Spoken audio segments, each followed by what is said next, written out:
Hello everyone, welcome to Abanti explore. কেমন আছো সবাই? আশা করছি তোমরা সবাই খুব ভালো আছো, আমিও খুব ভালো আছি। তো আবার একটা নতুন ব্লগ নিয়ে তোমাদের সামনে চলে এসেছি।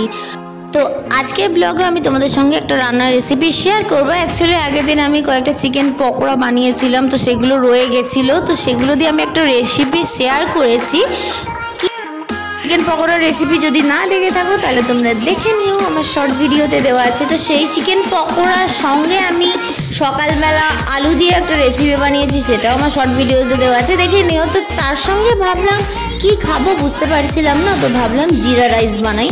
তো আমি জিরা রাইস অনেক চটজলদি বানাই, তো চলো বানিয়ে নেওয়া যাক। তো জিরা রাইস বানানোর জন্য প্রথমে আমি সাদা তেলে একটুখানি জিরে ফোড়ন দিয়ে দিলাম, তারপরে দিয়ে দিলাম গোটা গরম মশলা, তো তারপরে দিয়ে দিলাম আমি পেঁয়াজ কুচি,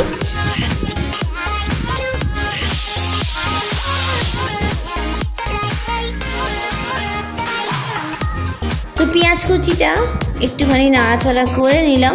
একটু হালকা গোলাপি হলেই চলবে, পুরোপুরি ভালো করে ফ্রাই করার দরকার নেই, আমি তো করি না।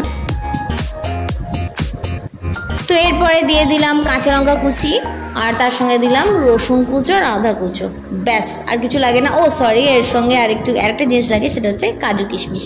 তো কাজু কিশমিশ তোমরা স্কিপ করতে পারো, তো অনেকেই দেয় না হয়তো।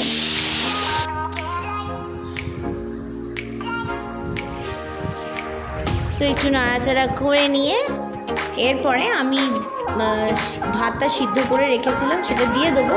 তো এরপর একটু নুন দিয়ে দিলাম। তো ভাত সিদ্ধ হওয়ার সময় আমি একটু নুন দিয়েছিলাম, তো তোমরা একটু বেশি পরিমাণে নুন দেবে যখন ভাতটা সিদ্ধ করবে, মানে চালটা আর কি সিদ্ধ করবে। এরকম মোটামুটি ভাজা হয়ে গেছে, আমি কিন্তু পুরো ভালো করে ভাজিনি, একটু হালকা গোলাপি করে ভেজেছি। তো এটা ভাজা হয়ে যাওয়ার পর সিদ্ধের ভাতটা এর মধ্যে দিয়ে দেবো। তো আমি চাল সিদ্ধ হওয়ার সময় একটু নুন দিয়েছিলাম।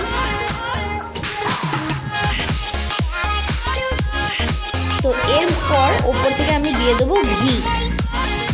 তো ঘি দিয়ে নাড়াচাড়া করে নিলে আমাদের চটজলদি জিরা রাইস রেডি হয়ে যাবে। তো তোমাদের আমি প্রথমেই বলেছি যে আমি সকালবেলা একটা রেসিপি বানিয়েছিলাম আগের দিনের বাসি চিকেন পকোড়ার সঙ্গে আলুর সঙ্গে। তো রেসিপিটা আমার শর্ট ভিডিওতে দেওয়া আছে, ইচ্ছা হলে দেখে নিতে পারো।